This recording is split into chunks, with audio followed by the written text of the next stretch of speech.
Make some noise. Hadidi, hadidi.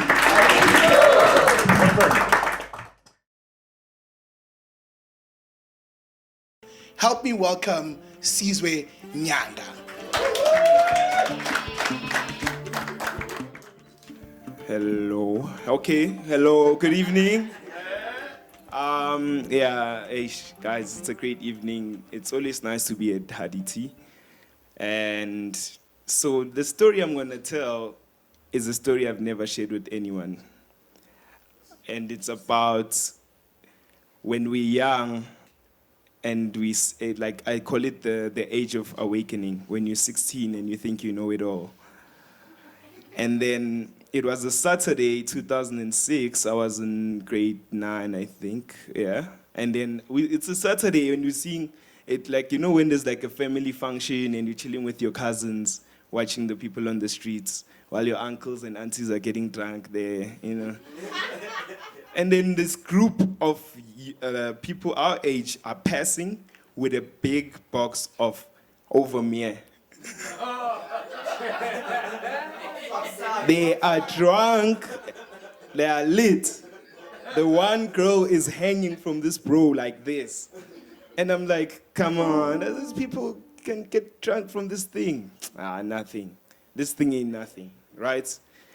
A week later, the schools are closing. I'm at Athlone Boys, and I'm like, you know what? It would be best to challenge each other, because from that day, I couldn't actually figure out, like, how did these people get drunk from this, like, thing? It looks like juice, you know?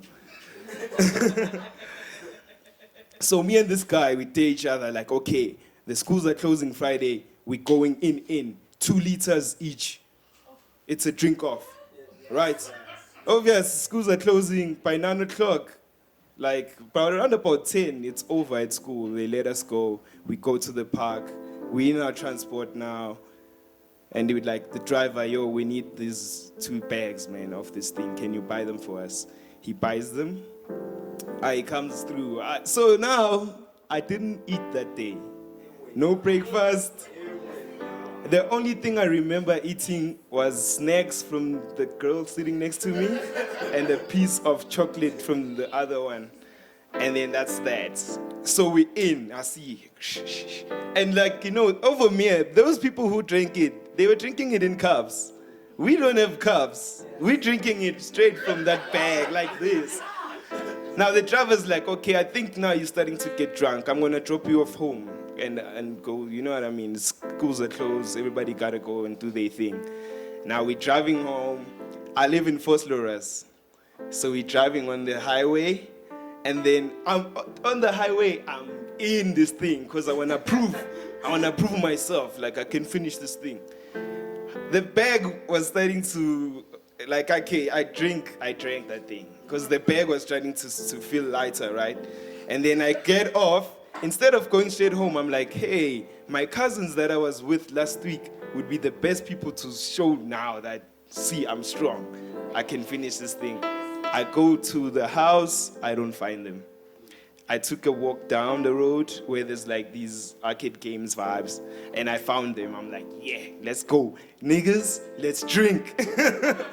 Let's drink. We drink this thing, we go behind the civic center, one of them rolls a J, we smoke. Now, at that age, I don't know that you don't mix those 2 things. You know what I mean? So, after the J, I'm laying on my back. I'm like, nah, I'm still not giving up. Let's move. Now I'm drunk.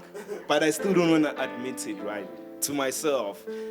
That's where I think things go wrong. When you know things are going wrong, but you're like, no, I'm still there, I'm strong. So I walk, and we're taking this walk, and now we're walking at the street that's our house. It's the same street, and our neighbors are there. So I see these mamas, and like, I see my walk is so off. I look drunk. But by trying to stop myself and trying to reposition my walk, I trip, and that's when I blacked out. Waking up the next day, at my home, where I stay with my parents, laid on my bed, it's wet, it's got chocolate pieces, and it's terrible. And I'm just wearing my school shirt and those gray trousers, and I'm like, what happened? And how did I get here? So, well, I wake up, I'm embarrassed, a kaya, they're like, you like a caliente, like that's the word for colored people. It's like, yeah, because they are so, like, it's a drink, they drink a lot of wine and stuff. So yeah, they're like, yeah, when caliente, I'm like, no, I was just trying stuff. But then when I went to the backyard, that wine is there, but it's got red holes, like red teeth holes. Like the rats were trying to drink it or something, and like, shit, like, okay. But then they started to tell me what actually happened after I blacked out. When I blacked out, my cousins, instead of being and keeping the bro code, they picked me up and took me to my grandmother's house. Who does that? Like, I was so embarrassed to hear how they picked me up with a lot of kids following us and saying, yo, he's drunk, look at that, you know what I mean? Like, I made a fool of myself. And it didn't end there. When I got to my grandmother's house, a part of me was still alive, saying, Gogo, please don't let these guys leave with my alcohol. My grandfather was so angry that he started to unwire the fence. You know those old fences that are made of wire, like those gassy fences? He was unwiring that thing to hit me with that. Like, actually, like, it was terrible. So now I know, oh, so that's what happened. So I can't go visit Gogo Omkulu in the next 2 weeks. But then my Gogo was smart. Yeah, well, she just knew that I'm avoiding her. And then she made up something like a family gathering where I'm surely gonna be there. And as I went in, it's like everybody knew about the story, because as I went in, they're like, caliente! I'm like, oh no. But like, I think seeing them happy made me realize that, okay, family will always be family. But the lesson that I learned there is don't bite more than what you can chew. And that's my story.